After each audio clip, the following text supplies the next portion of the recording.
कई बार कानून के हाथ लंबे होने के बावजूद अपराधियों तक पहुंच पाने में इतनी देर लगा देते हैं कि वो एक के बाद एक कई मासूम जिंदगियां तबाह कर चुके होते हैं। तबाही का ये मंजर जब तक थमता है, न जाने कितने मासूमों को आंसुओं के सैलाब में डुबो चुका होता है। पुणे और गुरुग्राम से भी ऐसी ही खबरें सामने आई हैं, जिसने एक बार फिर ये साबित कर दिया है कि अपराधियों के हौसले बुलंद हैं और पुलिस कुछ ना कर पाने को पाबंद।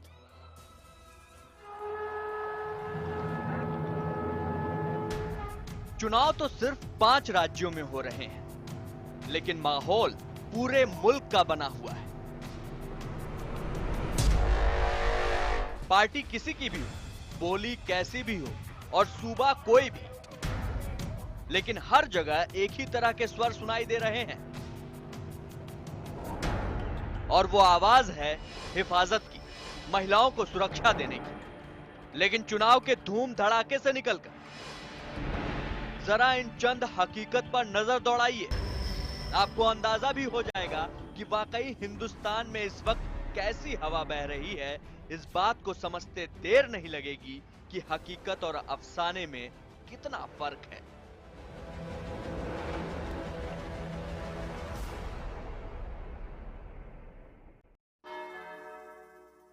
सिलसिला पुणे से शुरू करते हैं। इसे भारत की मिनी सिलिकॉन वैली का दर्जा हासिल है।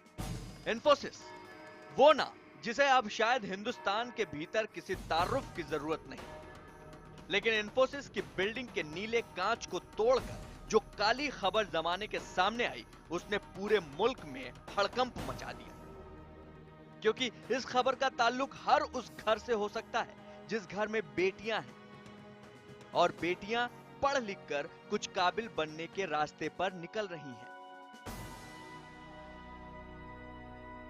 पुणे के बाद चलते हैं गुरुग्राम, क्योंकि गुरुग्राम को भी तरक्की की दौड़ में शामिल शहरों में काफी आगे का दर्जा मिला हुआ है। लेकिन उसी गुरुग्राम से जिस खबर ने राजधानी की दहलीज पर दस्तक दी, उसे सुनकर सिहरन सी दौड़ जाती है। क्योंकि यहाँ एक फैक्ट्री में कुछ बदमाशों ने धावा बोला और सिर्फ लूटपाट ही नहीं की, दरिंदगी की वो इंतहा कर डाली जिसे सुनकर हर कोई सन्न है। इन दो खबरों के खोल से निकलने के बाद चलिए ज्यादा नहीं, महज 5 रोज पुरानी उस वारदात का भी जिक्र कर लेते हैं, जिसे सुनने के बाद चुनाव की सरगर्मी से जूझ रहे सूबे उत्तर प्रदेश में सियासत का पारा अचानक बहुत तेजी से ऊपर चढ़ने लगा। हम बात कर रहे हैं अलीगढ़ जिले के टप्पल इलाके की, जहां हाईवे के हैवानों ने दरिंदगी की ऐसी इबारत लिख डाली जिसे सुनकर और देखकर उत्तर प्रदेश की राजधानी लखनऊ से लेकर मुल्क की राजधानी दिल्ली तक में सुगबुगाहट तेज हो गई थी। टप्पल में बदमाशों ने पहले तो एक पुलिस ऑफिसर के फार्म हाउस को अपना निशाना बनाया और फिर लूटपाट और हवस की वारदात को अंजाम देने के बाद बदमाशों ने हाईवे पर खड़ी एक मुसाफिरों की बस को अपना निशाना बना डाला। हिंदुस्तान में जुर्म की तस्वीर का जो डरावना आंकड़ा और इंसाफ की दहलीज के उस पार का जो सच, यकीन मानिए, उसे देखते हुए बस एक ही सवाल का खौफ सताने लगता है कि क्या कभी ये सूरत बदलेगी भी।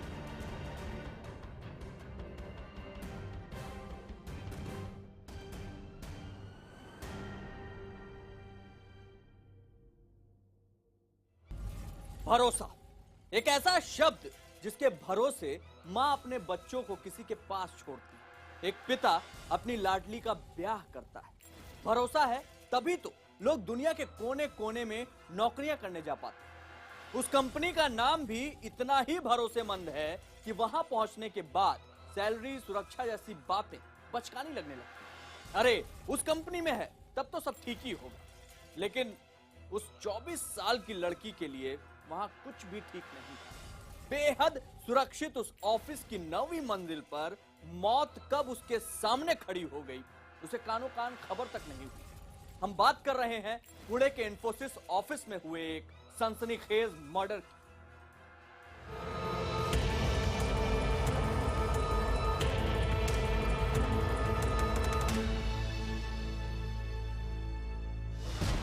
पुणे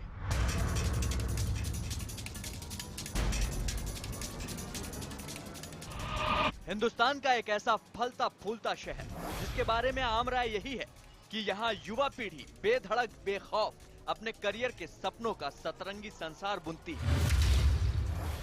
दोनों बाहें खोलकर तरक्की पसंद युवाओं को आकर्षित करता ये शहर सुरक्षा के लिहाज से भी मुल्क के दूसरे किसी भी शहर के मुकाबले बेहतर माना जाता है।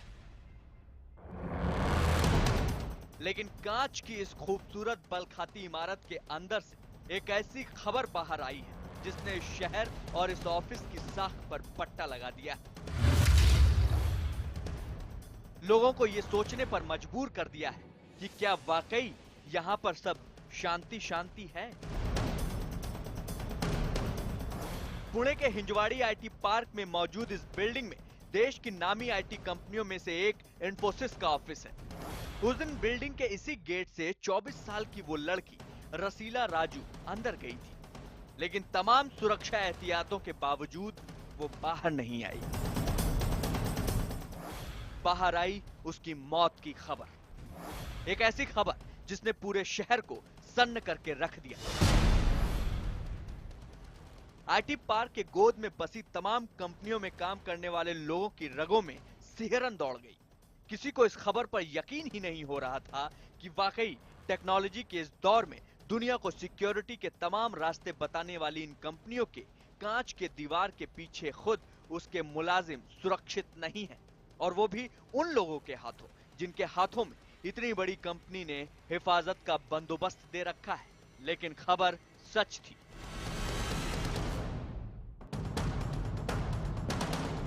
पुलिस सूत्रों से मिली जानकारी के बाद खुलासा यही हुआ कि रसीला राजू की मौत चलकर इंफोसिस बिल्डिंग की 9वीं मंजिल पर पहुंची थी। रसीला के गले में कंप्यूटर की केबल लिपटी मिली।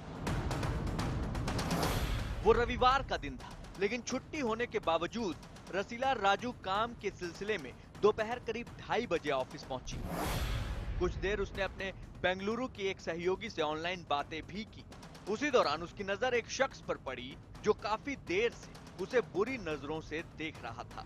वो शख्स था भावेन फार्ली साइकिया, इंफोसिस कंपनी का एक अदना सा सुरक्षा कर्मी। रसीला को यह बात खटक गई। उसने शिकायत करने की बात कही। इसी दौरान भावेन ने उसे ऐसा न करने की गुजारिश की और इसी कहासुनी के दौरान 5:30 से 6 के बीच रसीला राजू की हत्या की गई।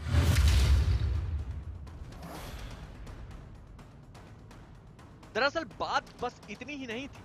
खुलासा यह भी है कि असम का रहने वाला ये गार्ड भावेन रसीला से एक तरफा प्यार करता था और उसने उसके साथ उस दिन कॉन्फ्रेंस रूम में छेड़छाड़ भी की थी। इंफोसिस के सीसीटीवी फुटेज में साफ दिखाई दिया कि भावेन कॉन्फ्रेंस रूम में जा रहा है। खुद को फंसता देख वो फरार हो गया। इस सनसनीखेज मर्डर की गुत्थी को सुलझाते हुए पुणे पुलिस ने मुंबई पुलिस की मदद से उसे मुंबई से गिरफ्तार किया। पुलिस की जांच में यह बात भी सामने आई कि रसीला अपने टीम के मेंबर्स के साथ ऑनलाइन काम करने में जुटी हुई थी, लेकिन कुछ ही देर बाद जब उसके मैनेजर ने उससे बात करनी चाहिए तो उसका फोन पिक नहीं हुआ, और फिर जब गार्ड को पता लगाने के लिए भेजा गया तो गले में कंप्यूटर का तार लिपटे हुए उसकी लाश मिली। बता दें कि पुणे के इसी इंफोसिस कैंपस से दिसंबर 2015 में रेप की घटना भी सामने आई थी। पीड़ित महिला यहाँ की कैंटीन में काम करती थी। आज महिलाओं की सुरक्षा के हालात ये हैं कि अगर वो कहीं बाहर जाती हैं या कहीं बाहर हैं या किसी मल्टीनेशनल कंपनी में काम करती हैं तो वहाँ भी सुरक्षा के कोई पुख्ता इंतजाम नहीं है। अब देखिए, इंफोसिस में काम करने वाली महिला की हत्या गार्ड ने ही कर दी। नौकरी के लिए युवाओं की पहली पसंद बन चुके इस शहर से पिछले 1 महीने में किसी महिला सॉफ्टवेयर इंजीनियर के मर्डर की ये दूसरी खबर सामने आई है। इससे पहले पुणे की ही एक कंपनी कैप जेमिनी में काम करने वाली एक महिला सॉफ्टवेयर इंजीनियर अंतरा देवनंद दास की भी हत्या कर दी गई थी। इन खबरों से तो एक बात बिल्कुल साफ हो गई है कि हो ना हो दौड़ते भागते इस शहर में भी दहशत के कदम पड़ने लगे हैं। कहने को तो वो महज कुछ ही घंटे थे जो बीत गए, लेकिन उन कुछ घंटों में वो 2 महिलाएं इतनी बार रौंदी गई कि उनके शरीर की सिहरन अभी तक खत्म नहीं हो पाई।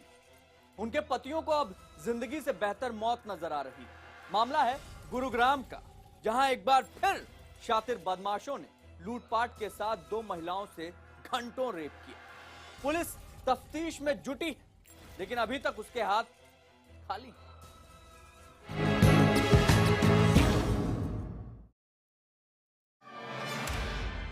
अंधेरे की परछाइयों ने फिर किया हमला। हाईवे के हैवानों की कालिक से काली हुई एक और तारीख। पहले बुलंदशहर बना शिकार, फिर टप्पल में किया वार। तफ्तीश ठंडी तो फिर शिकार पर निकले शिकारी। फिर चंद लम्हे चीखों, गुजारिशों और खून से सींचे गए। शीशे से जिंदगी को चूरा चूरा करके चले गए। 4 घंटे, चंद लाचार शिकार और बंदूकों से लैस वो 10। इस बार गुरुग्राम में गूंजी दहशत की दस्तक। वीराने में खड़ी ये इमारत आज सबसे ज्यादा आबाद है। सबसे बड़ी बर्बादी के बाद यहां तक पहुंची आबादी का ज्यादातर रंग खाकी है, लेकिन ये रंग उस काली रात के बाद आया जो शायद अब यहीं पूरी जिंदगी ठहरी रहेगी। कम से कम इन दोनों महिलाओं का सच तो यही है, वो हकीकत जिसका कड़वा घूंट इन कांपते जिस्मों को ताउम्र हर सांस के साथ लेना पड़ेगा। न ये सिहरन रात के बाद रुकी है, न रुकेगी। मर सकते तो मर जाते, शायद यही बेहतर होता। अब बेबस हैं, लाचार हैं। सामने कुछ बचा है तो परेड कराते कानून के हाथ, जिनके लिए इनका दर्द चंद अंकों और फाइलों पर खींची गई आड़ी टेढ़ी लाइनों से ज्यादा कुछ नहीं है।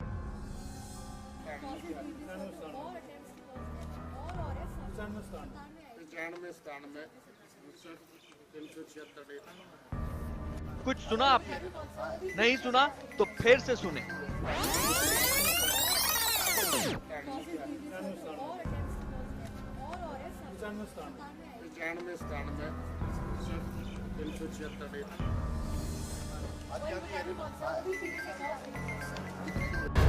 सही सुना आपने, इन दोनों के साथ बदमाशों ने बारी बारी से घंटों बलात्कार किया। वो लम्हा जब सिसकियां और दर्द को भी एक वक्त के बाद लकवा मार गया, जिस्म सुन्न पड़ गया। बेजान सा वो बस मौत का इंतजार करता रहा। पास बंधे पड़े उनके पति मजबूर किए गए कि वो हर उस लम्हे को देखें और ध्यान से देखें। अंधेरे ने जब पहला कदम इस इलाके में रखा, तब चंद दूसरे पांव भी उसके साथ कदम ताल करते सुनसान इलाके में बनी लोहे का सामान बनाने वाली फैक्ट्री की ओर उठे। मिली मालूमात के मुताबिक उन्होंने पहले बंदूक के बल पर फैक्ट्री के मुंशी को कब्जे में ले लिया और फिर उसके साथ लूटपाट की। फिर वहां काम करने वाले परिवारों की ओर रुख किया। एक एक को बारी बारी सबको बांध के घेरा, उनके साथ भयंकर तरीके से मारपीट करी, लूट खसूट की। फिर उन लेडीजों के साथ, उन दोनों के साथ, जो 2 लेडीज थी कर्मचारियों की, उनके साथ उन गलत काम भी किया।